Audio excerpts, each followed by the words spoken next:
What up, YouTube? Um, Today I'm going to talk about what it's like to have depression. Um, Sorry, I am smiling.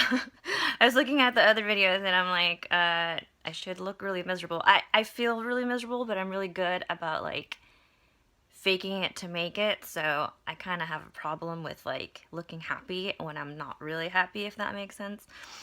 If you have depression, you know what this is about. Okay, so what it's like to have depression.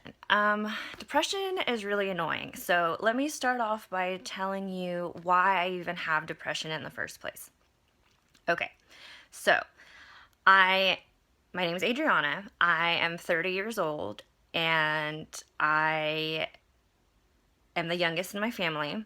I'm Nicaraguan, and my family came here to California to give us a better life. So they, you know, both my parents very hardworking people. My father was a very hardworking man, very respected. Um, he passed away. So my dad had a couple of near-death experiences growing up, and um, actually a year before I was born, he had like a mini like heart attack. That was like the last death scare he had before he actually got lung cancer and ended up passing away when I was 8 years old. So, um, in doing research and trying to understand myself, trying to find myself, trying to figure out how to cope with this, how to not feel alone and everything, I have read a lot of articles about how losing a parent is one of the most hardest things to deal with in general, but more so in childhood. It's like very traumatic.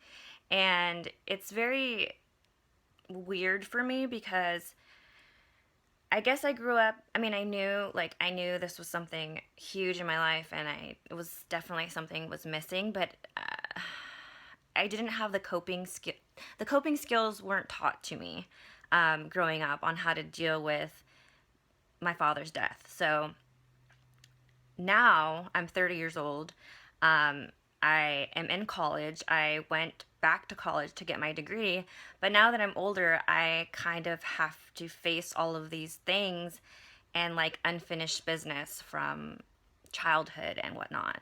So, depression is something that I do speak very openly about because I think that um, not knowing about it, not understanding it, kind of keeps people um, in this place of like agony and misery. But on the other end of that, depression is something that people don't like to talk about because who wants to admit their faults? Like, nobody does. Um, and because, in my experience, because depression is something that is so like stigmatized and misunderstood, um, it makes it really hard to kind of get people to understand you. Like, people either support me 100% and, you know, say, hey, you know, you're not alone. Like, I don't know what losing my father is like, but I understand. I have empathy and I understand, you know, sad feelings. But then, or it's like the complete opposite of like kind of being like, what's wrong with you? So, um, it's very frustrating, but I think all in all, the thing that has helped me the most in dealing with this and understanding myself is education and knowledge. I read every day and I try to kind of like, I read a lot. I read a lot about science, I read a lot about neuroscience specifically, and I think when it comes to depression, anxiety, PTSD, any of those things, it's really beneficial to spend some time in learning about how our brains work and the reasons why certain things happen the way they do from a scientific standpoint, because we all grow up with like value systems and culture, etc., etc. And if we look at it from that standpoint, I think it makes things a little bit harder to deal with and harder to understand. But if you try to look at it from a more scientific aspect, at least for me, that's what's helped. This is the book that I'm reading right now. I put it in my bookcase. But I freaking love it. Like, when I go to counseling, I tell my counselors like what I'm reading, and they write it down. And like, sometimes I don't like to go to counseling because I feel like I'm making them laugh, and it's more like, I mean, it's beneficial, but it's just like, okay, you're supposed to make me feel good, not the other way around.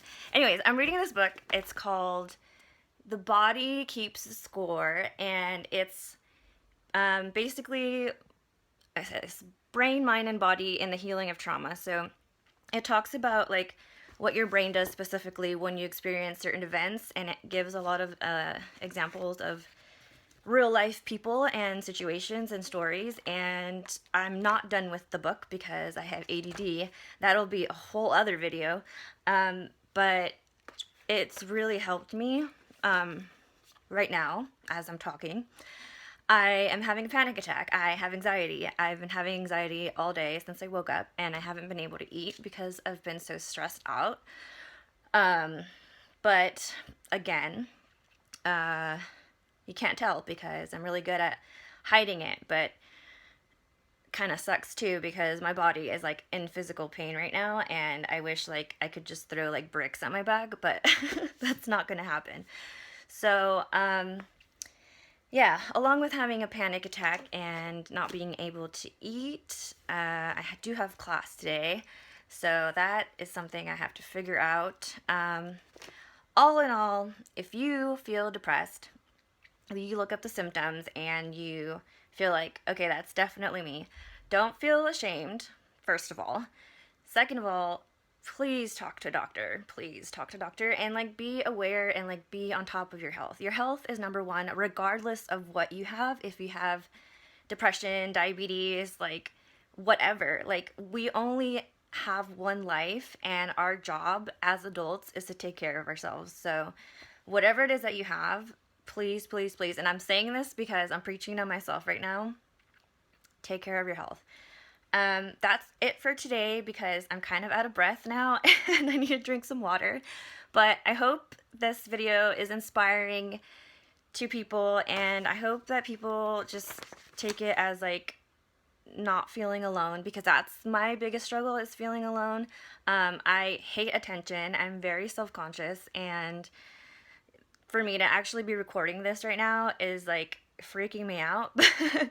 But I also don't like to feel alone, so this is why I'm doing this. So you're not alone. I love you. People love you, and things will get better, I promise.